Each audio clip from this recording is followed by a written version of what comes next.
Mediocrity is a slow poison. Let me read you something I wrote about mediocrity. When you stop stretching, you stop caring. Low standards breed low enthusiasm. And that's what mediocrity does. It steals the energy. It steals the joy. Proverbs chapter 10 and verse 4 tells us, lazy hands make for poverty. Yes, lazy, mediocre hands create a lack of everything. Not just a lack of finances, but it is a lack of purpose. Everything is lacking in a place where people serve with mediocrity. Have you been to a restaurant where there is mediocre service? The food is not great. The people are shabby. It's not a place you want to go to. It's not a place you want to take others to. It's not a place you're proud of. And many of us have lost our joy in service because of a culture of mediocrity. Sometimes it was our own mediocrity that killed the joy in that place. Sometimes it was the mediocrity of those who lead us. And a culture of mediocrity suddenly zapped the place of joy. No one wanted to come. No one wanted to be a part of it. No one wanted their name behind it. No one wanted to participate. What is the antidote to mediocrity? You guessed it. Excellence. Excellence is about giving your very best.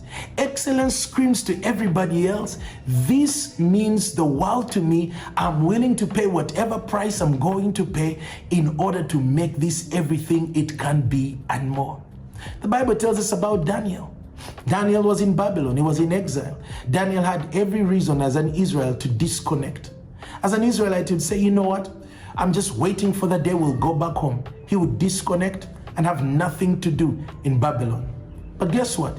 He had a different attitude. Let's read from Daniel chapter 6 and verse 3. The Bible says, then this Daniel distinguished himself above the governors and the satraps because of an excellent spirit that was in him. And the king gave thought to setting him over the whole realm. Wow. In exile, where he would have disconnected. These are not his people. This is not his kingdom. Why should he even give his very best to this? And yet he served so excellently. And even though they tried to accuse him, they couldn't find anything wrong with him. The king began to say, this is a guy I need to put in charge of the entire system in my kingdom. Wow. He cared enough to say, okay, this is not our home, but we are going to build it and make it such an excellent place for us who are in exile to live. Not only would he derive joy in living there, the other people, the other Israelites, and also the Babylonians would find a delight in their kingdom because everything was done with such a spirit of excellence. Wow. How many times have you rediscovered your joy because you said, you know what? Let me stop giving excuses. Let me quit with this mediocrity and bring my very best.